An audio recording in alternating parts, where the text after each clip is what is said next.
So, the physical body is called Deha. It is made up of 5 elements. But the Dehi is the inner Atma. Inner Atma has neither death nor birth. It is indestructible. It is imperishable. It is immortal. And this Dehi, this inner Atma, is the awareness, is the Brahman. Atma or Brahman are essentially identical. The identification of the Atma with Brahman is the summum bonum of spirituality. Spirituality and equanimity go together. Social justice and spirituality are closely related. Spirituality is conducive to social justice and egalitarianism. The realization of Atma is impeded by evil tendencies like envy, malice, jealousy, which normally caused by attachment towards the physical body. All people don't derive the same benefit from the Bhagavad Gita. It all depends upon the deservedness and the purity of the individual. Ultimately, the individual is responsible for everything that he does. Human beings may not be able to even imagine the sublime bliss of spirituality as long as they prefer to wallow in the mire of slothfulness. The Bhagavad Gita that we are comprehending has been embellished and beautified by the Vedavyasa is a poetic genius. One need not memorize all its shlokas to achieve the inner tranquility of spirituality.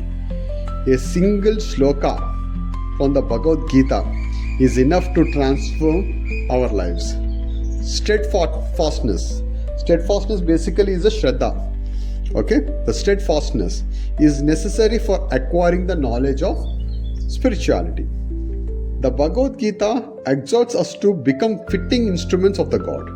It should be repeatedly read for intellectual illumination and spiritual enlightenment. That is what the Holy Scripture is for. Liberation is the goal of all theists. The Atma manifests itself in a body. It must realize its divinity through devotion and finally merge with the ultimate source from which it has evolved. But very often man forgets his divine nature by yielding to the temptations of the power, greed and pelf. An individual's response to good and evil in the world depends upon his karma, which is a correct measure of his characteristics, that is gunas. Karma is the key to the liberation, but man forgets his real destiny by the attachment of this corporeal body. Once Indra was born as a pig on account of a curse. He forgotten his past glory, married a sow and raised a family of little pigs. He felt supremely happy and forgotten his divinity.